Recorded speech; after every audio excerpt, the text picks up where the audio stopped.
Hi Don. Hi, Vishal. Welcome to Film Companion South. Thank you.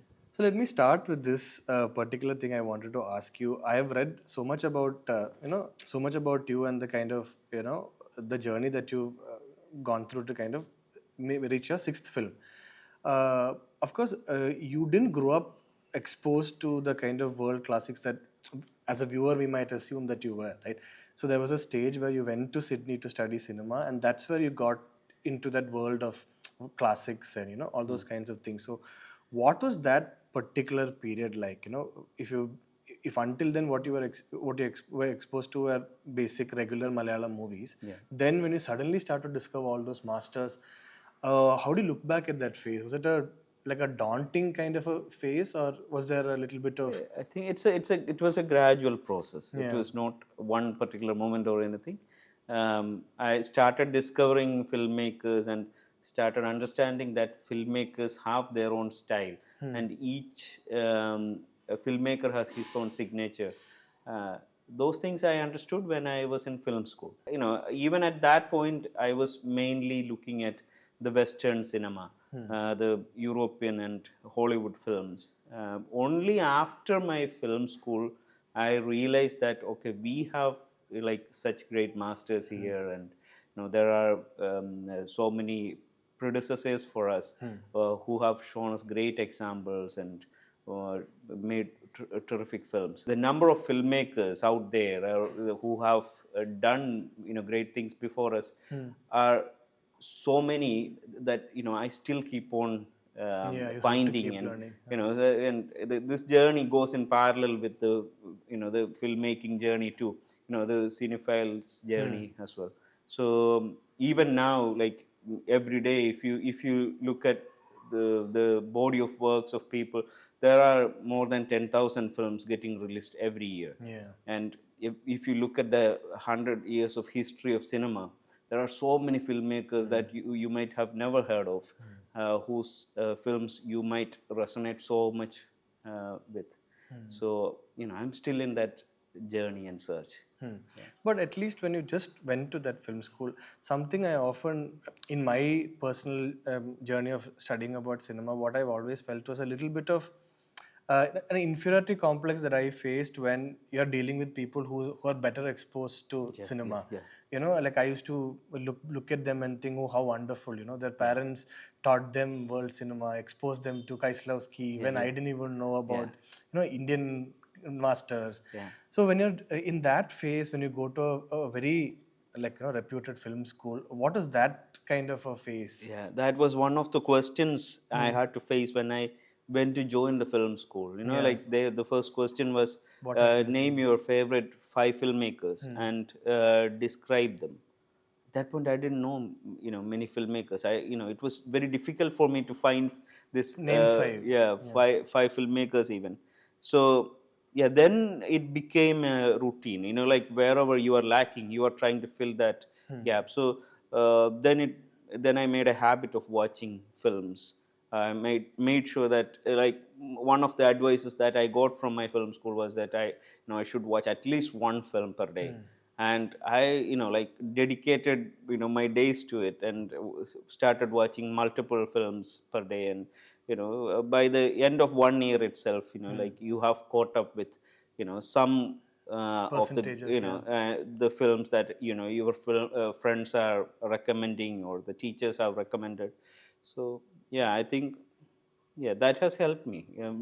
But this feeling was there, like the inadequacy, or you are feeling that you haven't watched as much as they have.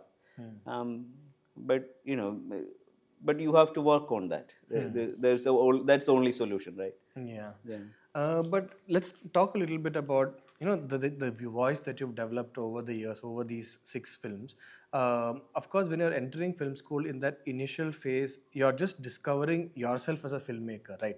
And I think I've read in one of your interviews where you said that you will yourself call yourself a filmmaker only after you've made around 10 films or so. But in that process of you discovering your voice, what is the tougher process? The process to kind of learn about yourself and the kind of films you will one day end up making, or the technique, or whatever skills you need to develop as a filmmaker to just make any kind of movie. What was that period like of learning? I think the first thing is, like, even when I decided to join film school, I didn't. The sole reason was that I didn't know how to make a film. So it is a craft, right? Yeah. So you need to learn the craft to engage in it, and like any craft, the more you practice, you get better at it. So initially the aim was not at all to make a show reel Yeah. and put it in front of your friends or family, but rather to make mistakes and make sure that like at least you are making something. It's like like for example, if you take pottery or something, Yeah. something that is not breaking apart. Something that that is intelligible for you, and something you can call a film. Um, so, even if somebody else made it, you would watch it and can engage in it or indulge in it. So that is the kind of process that I was going through at that time. But right now it is to make it even better. Like every day it is to improve in certain areas, and but the basic the very basic principle is that it should be honest. Yeah. It should be like like a should and for that I think you have to be an honest person, and you have to or at least use that medium for your honest expression. What I'm trying to understand from the statement is, of course, that what to say has to come from within. It has to be an honest, sincere process. But that how to say can keep changing. Yeah, that also, like I don't think it's necessary to differentiate between Both. these two, Okay. because what to yeah, like if we look at it in a certain way, I think a story can be told in different ways, but it depends on who is telling. And but so how to say has a lot to do with who you are, and who you are at that particular point also. Like I wouldn't probably make my first film the same way right now, If you make after it, after all these years. After 8 years, you would be making it in a different way, so uh, yeah, that is what I think. Like you these can't are all, separate both. yeah, these are all inseparable things, like what you say, how you say, and what you are. And like quite a lot of people who've been following your works, like I discovered Shavam over a pirated torrent file, so I watched it, and that's how we kind of got hooked on to your kind of cinema. But when you go back to that phase when you're making that first film, you just come back from Sydney, you're gone back to your hometown. At what point did you realize that this is the first film I should make? And this is the subject that I should delve deep into. And I know about, I mean, personally, when I've read about you, you have spoken about how there is a cynicism that came into you because of the way you saw society around you behave when your father passed away when you were, I think under 15, right? Yeah, In your I was teenage, 13. Yeah. in your 13. How has that informed the kind of artwork that has gone on to make that you've gone on to make after the first film? Yeah, the first film I didn't plan it that way. It was my idea of this very romantic idea of the first film was supposedly something much larger, something of much larger scale, a much larger freedom, and I wanted, like, at that time I was a huge fan. I'm still a fan of him.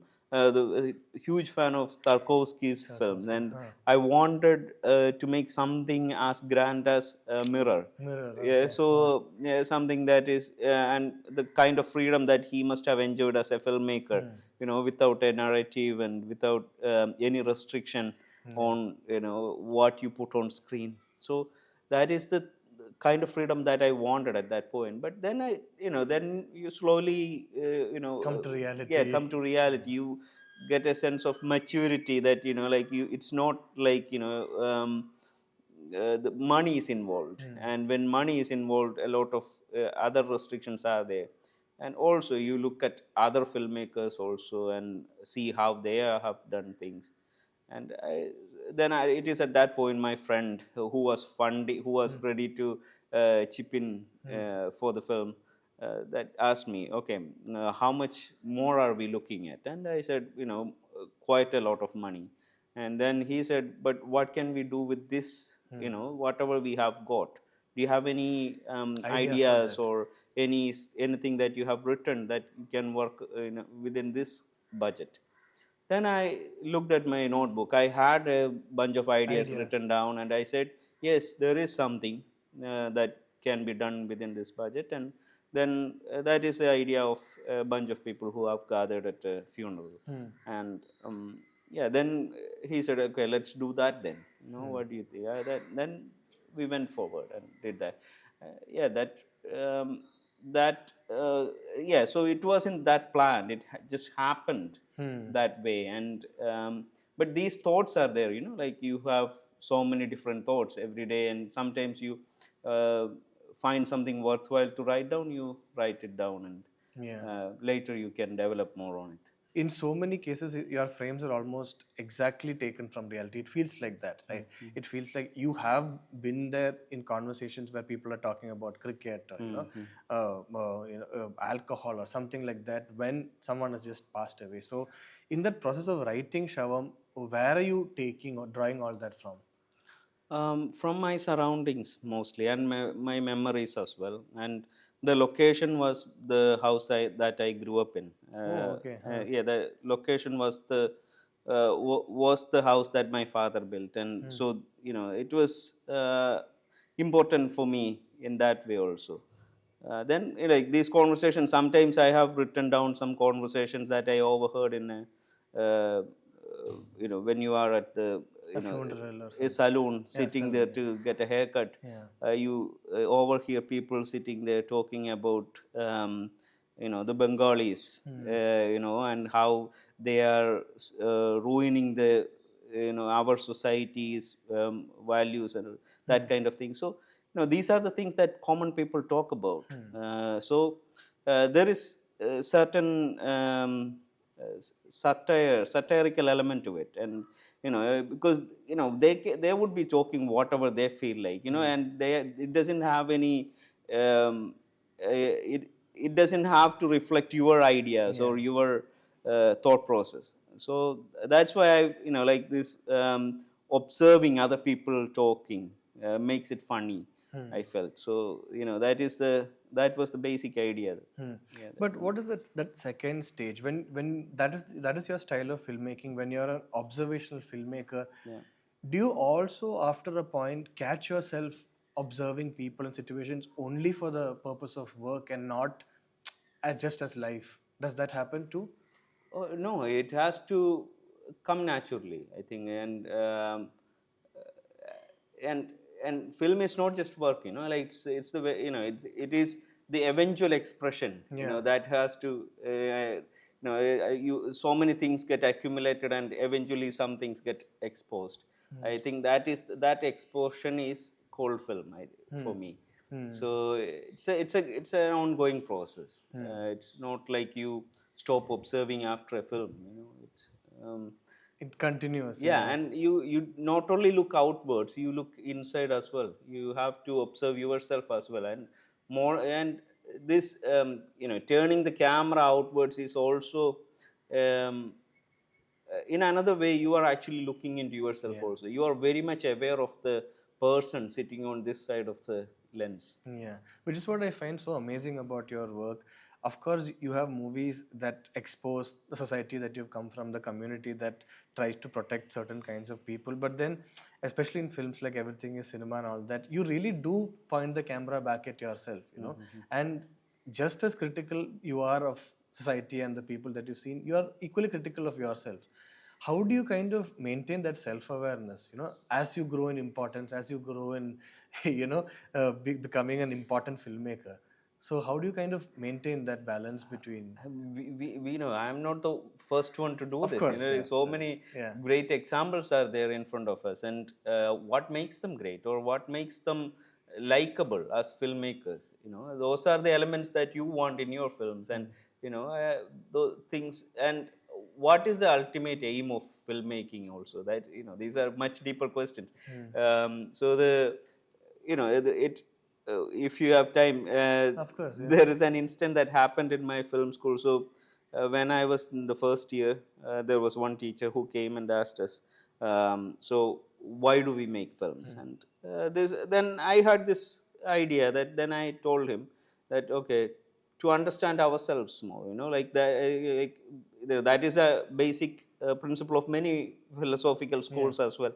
So, and he said yes, and even to this day, I believe that is true. So we are all trying to understand ourselves better, and by making films or by showing films or seeing films, that is the ultimate thing that we are all trying to do. We are trying to see ourselves on screen. We are trying to understand ourselves better and the people around us in a better way on screen. So yeah, so that has to be an honest process. That's what I mean by honesty as well in films. Yeah, let's talk about family for a while. And Yeah. it's, I mean, I watched the movie a year ago and I watched it again. It is almost entirely a new experience watching it a second time. Okay. And of course, there's so much that you're able to notice and appreciate better now that you've seen it after that gap of a year and a half. But let's talk about certain decisions that you've made in family, especially the way that you've chosen to write it compared to your other films.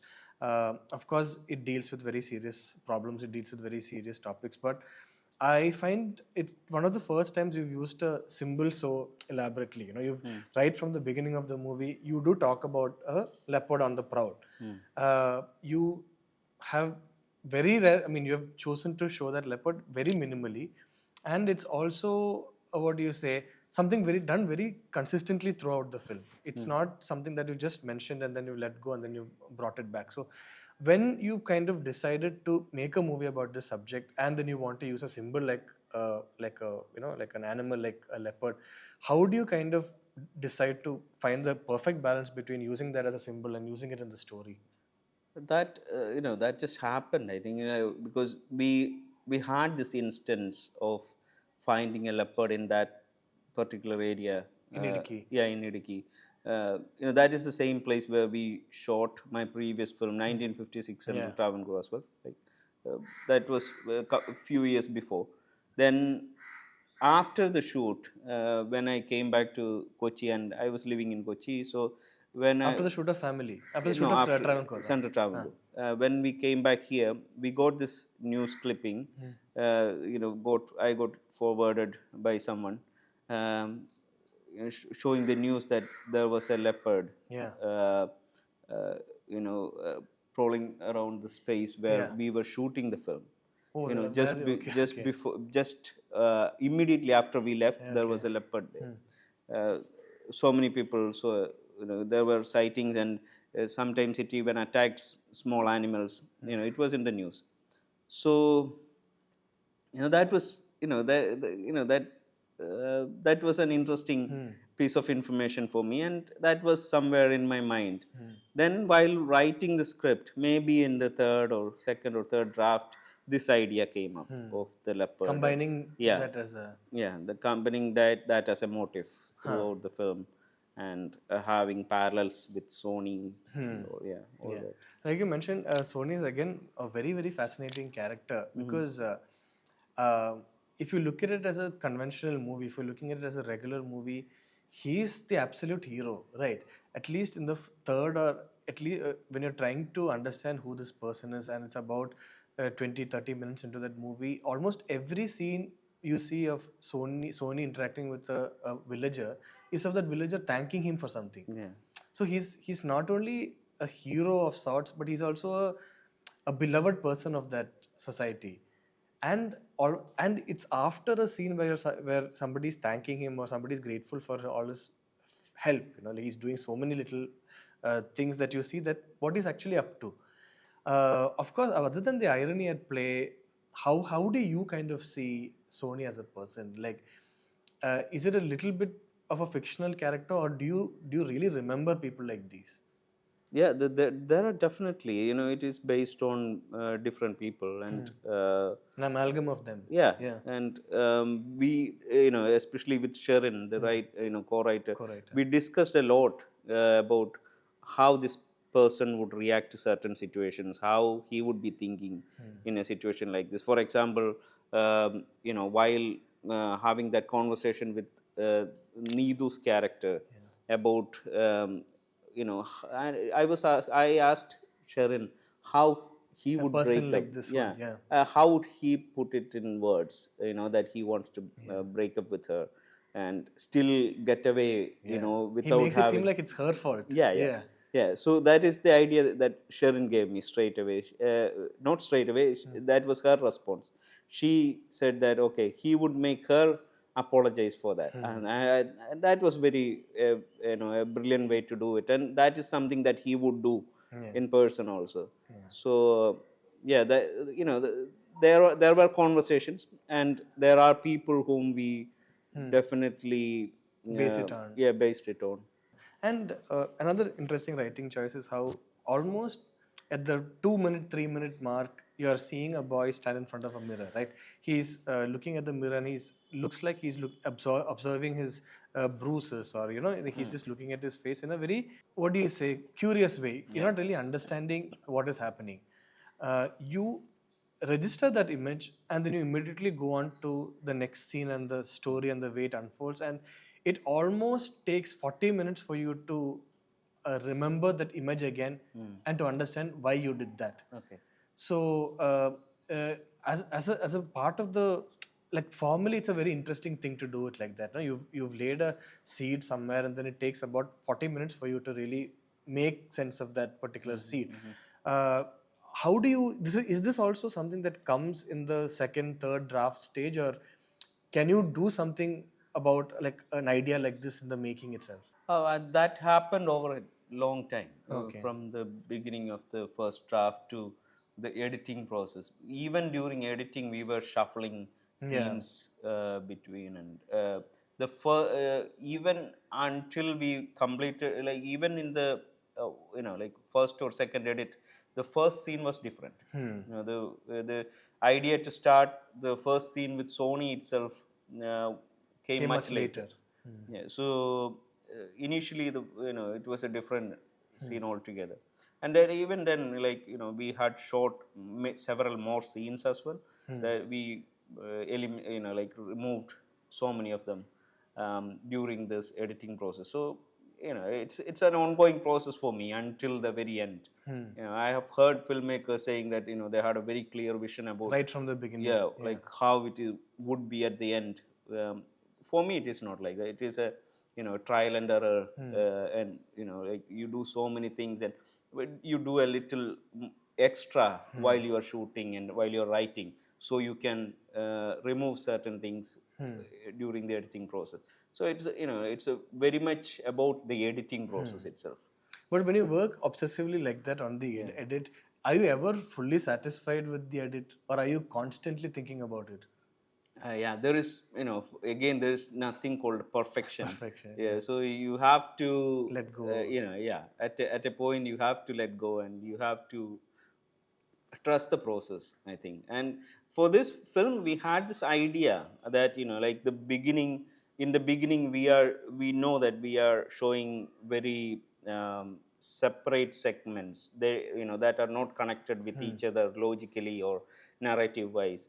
But then like it's like building something, like you start something there, you put something here, then it all like eventually over time it all comes to Builds to something else, something. like it's all connecting later.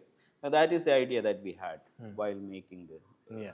I mean, as always, I think in family, I think it's a little bit more conscious, it's a little bit more powerful, the way you've chosen to do this. And what I'm trying to talk about is the way that, at least there are multiple occasions in the movie, in family, where where you're showing us something very shocking, very disturbing, where you reveal a little bit of information about what is actually happening in this town. And almost immediately after that, you show us a statue of Mother Mary, or you show us a photo of of Jesus Christ on the wall, and a girl is sitting with her back towards us. The way you choose to follow up with a scene like this is obviously done consciously, but can you tell me the way you're seeing it? After The way I kind of understand that is, like the silence, like, okay, why isn't, it's like you're almost forcing us to ask, why isn't God doing anything? How do you kind of see that? Yeah, well, I'm not going to Explain, yeah. negate your thoughts as well. Yeah. One has the freedom to think like that. But for me, it is, like the basic idea is the presence of religion, and the symbols through which the religion speaks, or the constant presence in the room, wherever these things are happening. The religion is always there, witnessing these things. These icons are looking at people, seeing these things all the time. So when I was growing up in a house like that, I always used to think, okay, these images, are they seeing? Are they seeing us? And we even had this one particular song that I remember. Later, I think the church banned that song or removed that from the books. But the basic idea was that it was a prayer to Mother Mary, and it was asking, it was addressing Mother Mary and saying that, please look at with your eyes from that picture of you. So even the pictures are looking at you. That idea is always there. So I wanted to play around with that idea in this film as well. That they're constantly there in the room, but it's not like anything is getting solved or people are good because of that. Yeah. And the way you describe this, it reminds me of that scene in Vithu where you see the young boy, right? You see him, how do you say it, going about his masturbation. And then immediately after that you cut to a portrait of God. It's a pan. It's a slow pan. It's a slow pan, yeah. Actually, it's not a cut, it's a slow pan. And I think that is pretty much what came back when I was watching Family, and this is constant, a very major event followed by an event where it's very obvious. Another aspect of Family which I really want people to talk more about, and for you also to talk about, is how there is a parallel track going on in the movie. Of course, there's this track of the entire community coming together to protect this person. But the same community you see attacking another person, and I'm not talking about Divya Prabha's character. I'm talking about the man who has just discovered that his daughter is eloped and she's returned. And there is a very clever scene where that man is sitting in a tea shop and he's smoking a beedi, and the entire scene is from far looks like that man is helping him. It is created and it is designed in the way to make you think that look at how good this community is. A person is going through a personal crisis and he has a person who's coming and telling you, I know this doctor in Tengashi or wherever, in Teni, let me get you his contact. It comes across as help, but deceptively you know what he's talking about. It is really adding to that man's shame or disgust. Exactly. And that same person who's pushing him to that extent of whatever, committing suicide, is the same one who's protecting a real, what do you call it, like a real leopard, a real criminal. How do you kind of look at both these aspects of the same community? I think maybe one of my friends after the screening at IFFK told me that one criticism that he had was that I'm a little too cynic while looking at the society, and I don't see compassion that much in the through this film at least.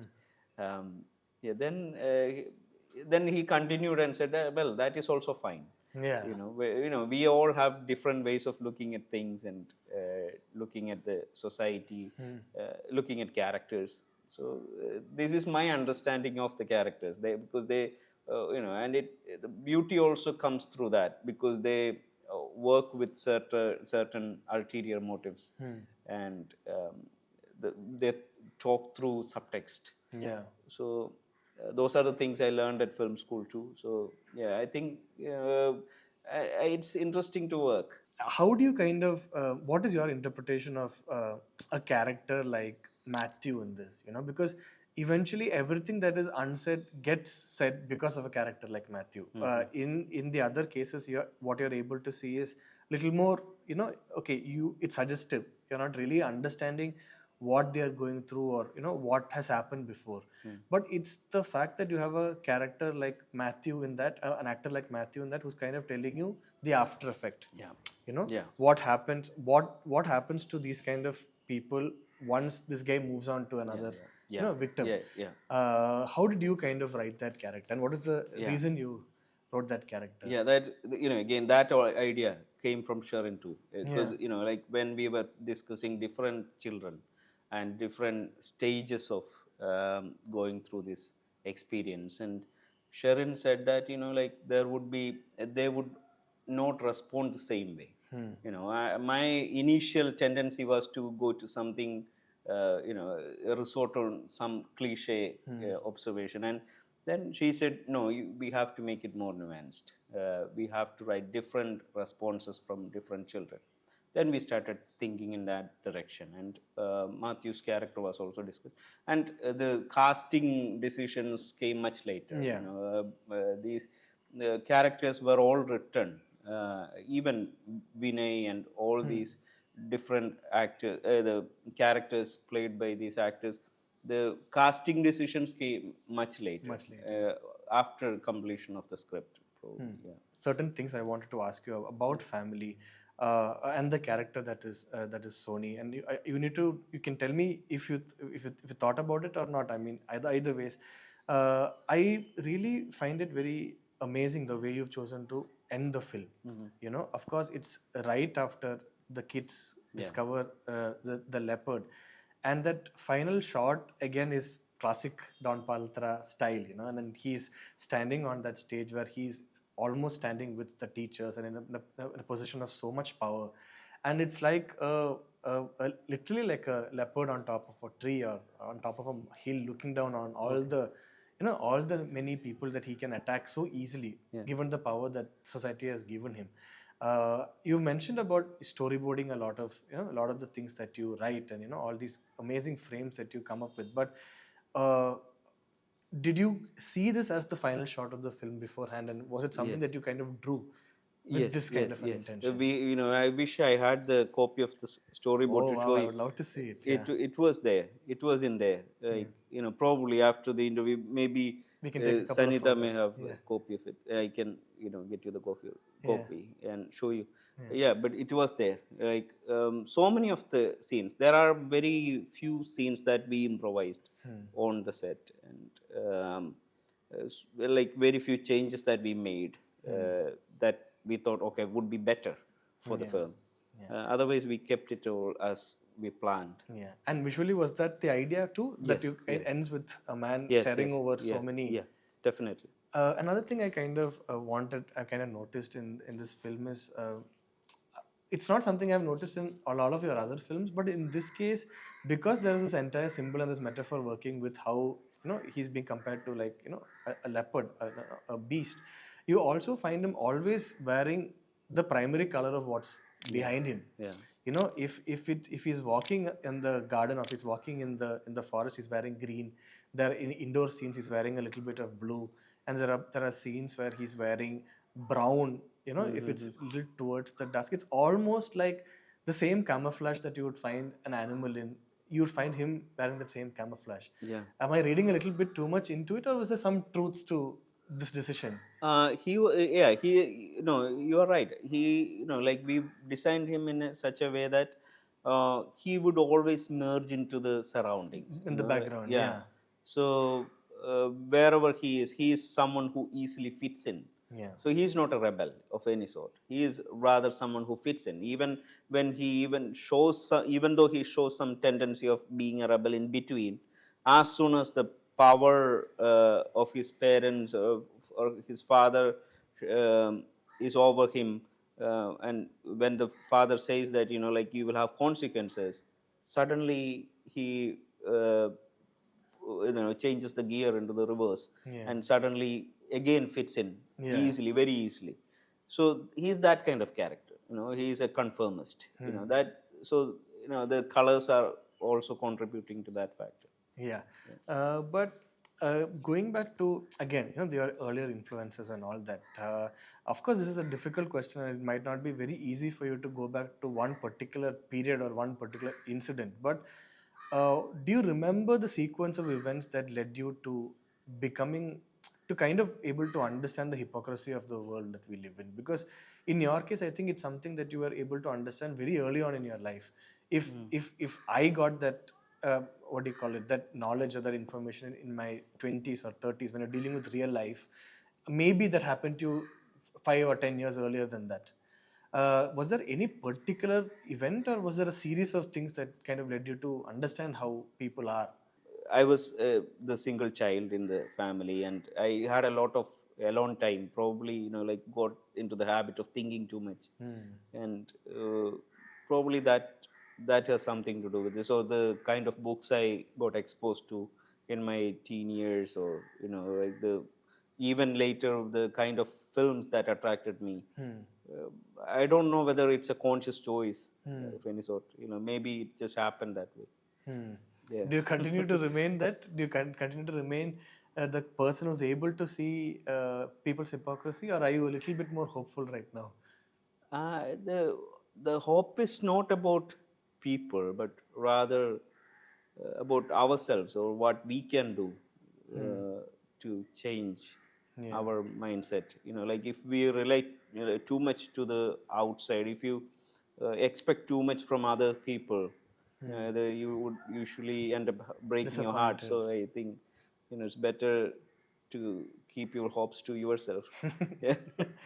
And in that journey of, you've made 6 films. People have given you a lot of love, lot of respect, and people look forward to watching your films. At least at this stage of your career, how would you kind of look back at the person who went to that film school? Would that person have been proud of the films that you're making right now? Has that person been satisfied to an extent, or is it still ongoing? It's an ongoing It's an process. ongoing process, but there are so many things that has happened to me even later in life, not only in films. I became a father. Like becoming a father, I think was the best thing that has happened to me. Like the kind of love a child can make you feel, the responsibilities that comes with it. So it's a ongoing process, and you are learning new things every day, learning new emotions every day. But again, like you described, like the friend who pointed to you and told you about how this film is essentially very cynical, right? But I think most of your films are, reasonably cynical. When you spend so much of your time working on a film that is essentially taking a stand like this, what is the effect that it has on your regular everyday thoughts, the way you look at people, and how difficult is it to live with a cynical person like yourself, if you are? See, when we live in a country like India, and when we are, every day we are facing, like when we get out and start driving on a street like ours, or, uh, everybody is trying to actually, like kill you, almost, and competing with you in different ways. So you are not really facing a lot of compassion and empathy in the society much. So uh, even though these films are designed this way, or are portraying this kind of idea, the for me, like there is certain hope. That is why we are trying to reflect at this in this kind of films. So there would be an eventual change of some sort. Like someone may get inspired from these images.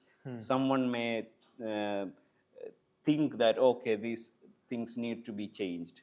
So uh, but but that's not completely in our control, but like you have to trust your audience. But um, I don't believe in using cinema as a medium of escape. Yeah. Like it's, I think that is the major difference probably this film would have from a very commercially successful film, because they offer a certain pseudo Catharsis. yeah, this catharsis that doesn't really exist in the real life. And uh, for me this is a reflection of real life, even like despite the the form. I'm not talking about the form of Yeah. the film, like I'm not claiming it as a realistic film or anything, but rather the reflection of a reality in a particular way. But what about yourself? You know, in the process of making a film like this, where you're taking, like in movies like Shavam or Sandosham or this, when you're taking bits of yourself and when you're making a movie out of it, of course the movie can be anything. The movie needn't provide hope, or it can be cynical or anything. But personally, do you get some closure? Do you get some catharsis of exposing a thought that's been with you since childhood? Definitely. It's like, writing a poem, how one feels after writing a poem. That expression, Not many things get resolved, but still a part of you feels good. Thanks so much, Don. Such a pleasure talking to you. No, thank you. It was a very intense interview. Thank you. No, but I'm looking forward for everybody to watch Family and just discover what a great movie it is. Thank you. Thank you, Don.